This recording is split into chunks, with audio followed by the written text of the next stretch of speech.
over. Go ahead, Gary. Everybody knows how truthful I am, so here we go. Go for it.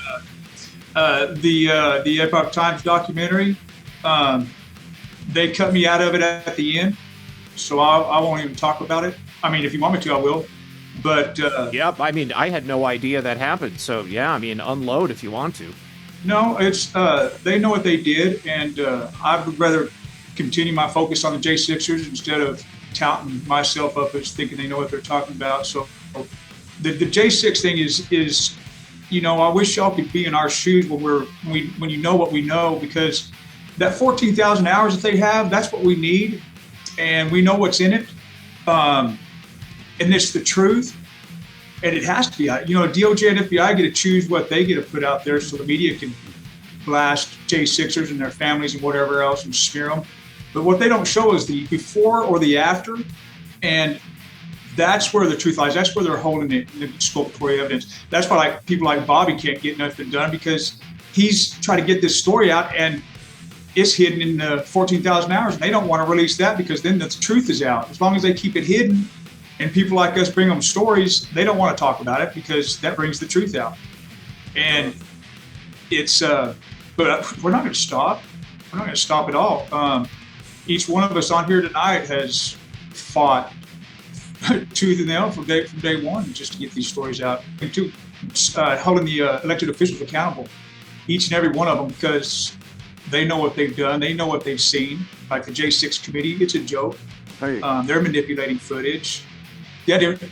I can honestly say this group right here, this show, I've never seen as many quality fighters for J6 in one place at one time. And not just me, but support these other guys, people. These are the people putting points on the board. Gary's investigation work from day one. He wasn't there on January 6th. He's been a trooper 18, 20 plus hour days digging through this stuff. I'm sure you probably banked 7,000 plus hours by now. You know, that's probably twice what I have in. And, you know, that's an obsessive level, and you have to be there. But the 14,000 hours, you know, as investigators, we can see these things that the public can't see.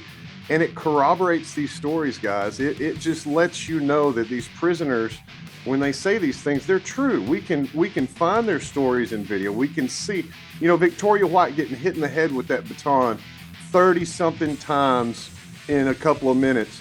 When you go through this footage, you'll see that over and over and over and over. Head lacerations, teeth knocked out, eyes just almost busted out. It's just the most horrible brutality. And for them to say it's objectively reasonable, and for the people on our side not to call them out and hold them to the fire on that is criminal.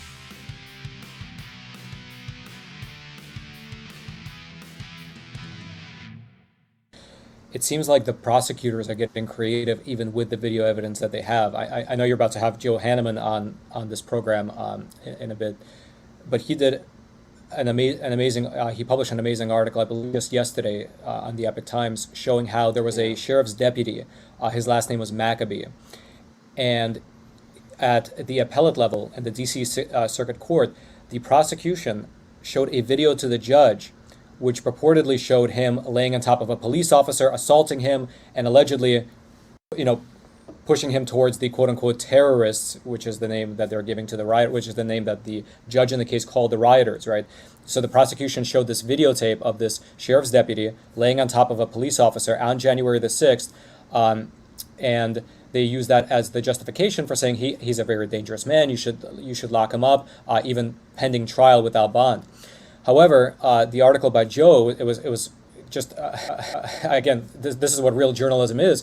He found the audio for that video, which was not played in court, and the audio shows this sheriff's deputy who was on top of the cop saying, hey, I'm with you guys, I want to help you, I want to protect you, let's not get up until it's time, you know, let's not get up until it's safe, etc. He was saying things like that because he himself is a law enforcement officer. He sees what's going on and he's trying to help the cop who's laying underneath him.